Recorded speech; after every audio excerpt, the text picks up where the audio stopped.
같은 상품이라도 어떤 사람이 얘기하면 잘 팔리고 어떤 사람이 얘기하면 잘 팔리지 않는 이유는 무엇일까요? 마케팅 컨설팅 회사 MJ소비자연구소 장문정 소장님이 쓴 왜 그 사람이 말하면 사고 싶을까에는 나의 상품이나 서비스를 사고 싶게 만드는 9가지 말의 기술을 담고 있습니다.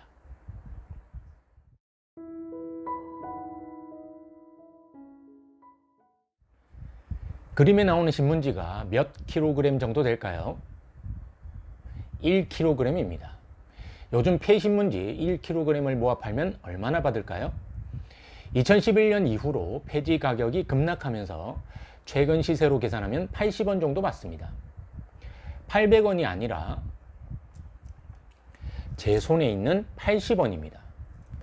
10kg을 모아도 김밥 한 줄 사 먹을 수가 없는 돈이죠.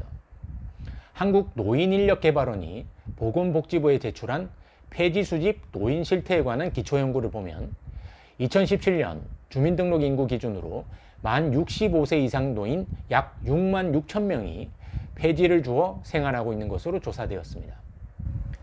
이들이 폐지 수집으로 얻는 수입은 월 평균 20만 원 정도. 폐신문지로 20만 원을 벌려면 한 달에 2.5톤의 신문지를 모아야 합니다. 이 돈 줄 테니 지금 나가서 폐지 주워오라고 하면 몇 분이나 하실 수 있을까요? 이분들도 열심히 사셨습니다. 누구보다 열심히 일해서 자식들 교육시키고 결혼시켰던 분들입니다. 단지 당신의 노후 준비만 안 하셨을 뿐입니다. 그러니 신문지를 볼 때마다 자신의 연금 준비는 잘하고 있는지, 계속 가입을 미루거나 게을리하고 있는 건 아닌지 점검해야 합니다. 이와 같이 실제 사물을 직접 보여주거나 시연을 이용하거나 특정 사물을 빗대어 설득하는 방식을 사물 언어라고 합니다. 눈앞에 보여주면 믿습니다. 직접 보여주기 힘들다면 머릿속에 그림으로라도 보여주어야 합니다. 비타민의 성수기는 봄입니다. 봄에는 비타민이 잘 팔립니다. 나머지 계절은 봄에 비해 판매가 부진한데 어떻게 하면 사계절 내내 비타민을 잘 팔 수 있을까요? 계절마다 다른 멘트를 사용하면 됩니다. 여름에는 이렇게 말합니다. 여름은 해가 일찍 뜨고 늦게 집니다. 야외에서 에너지를 쏟는 시간도 더 길죠. 활동량이 많고 고온다습한 여름철은 다른 계절에 비해 쉽게 지칠 수밖에 없습니다. 30도를 넘는 무더위가 이어지면 우리 몸의 기초 대사량이 높아지고 그에 따라 유해한 활성산소가 몸에 쌓입니다.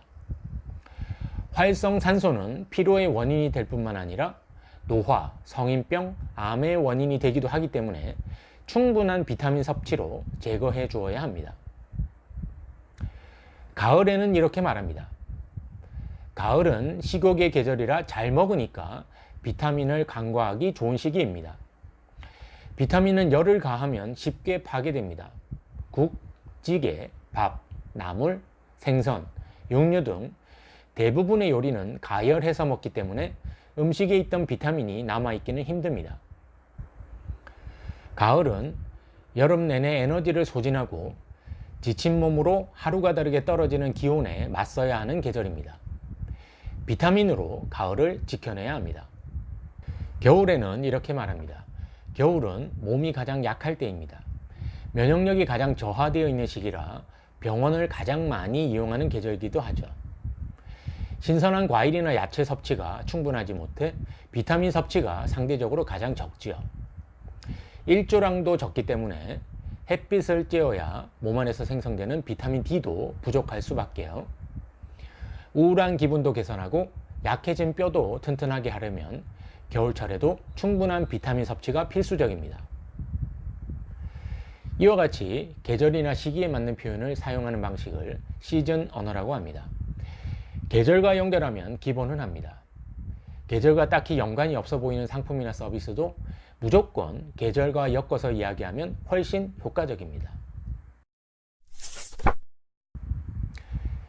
이 벌레가 무엇인지 아십니까? 바로 진드기입니다. 여러분 친구 속에 있는 진드기 한 쌍은 40일만 지나면 10만 마리로 불어납니다.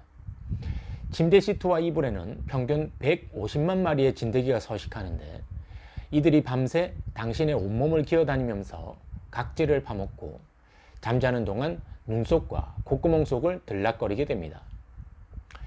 진드기들의 배설물에는 구아닌이라는 단백질 성분이 있는데 피부에 알레르기 반응을 일으킵니다. 진드기를 죽이는 가장 확실한 방법은 매일 아침 친구를 들고 옥상에 올라가 강한 햇볕에 충분히 말리는 것입니다. 만약 이 방법을 쓸 수 없다면 침구 청소기만이 답입니다. 침구 청소기는 강한 자외선으로 진드기와 알을 말려 죽이고 강한 흡인력으로 빨아내어 여러분의 침구를 반도체 공장처럼 깨끗하게 유지할 수 있습니다. 이와 같이 위협적인 요소로 공포를 유발시켜서 소비자를 설득하는 방식을 공포 언어라고 합니다. 먼저 공포스러운 것을 보여준 후 내 말대로 안 하면 그 무서운 일을 겪게 될 것이라고 엄포를 놓는 방식이죠. 물론 공포를 심어줄 때는 상대의 기분과 감정이 상하지 않는 범위 내에서 해야 합니다.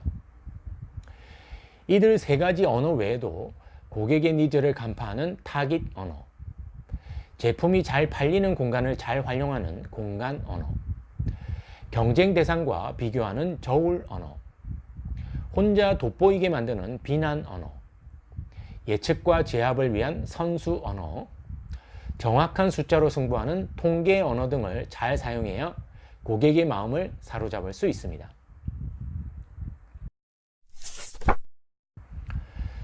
마케팅과 세일즈의 목표는 원하는 것을 필요한 것이라고 생각하게 만드는 일입니다. 좀 더 자세히 말하면 미래에 원하는 것을 지금 당장 필요한 것이라고 느끼게 하는 것이죠. 고객을 등 돌리게 만드는 사람들의 공통점은 흐릿하게 말한다는 점입니다. 일상적이고 흔한 언어를 주로 사용하죠.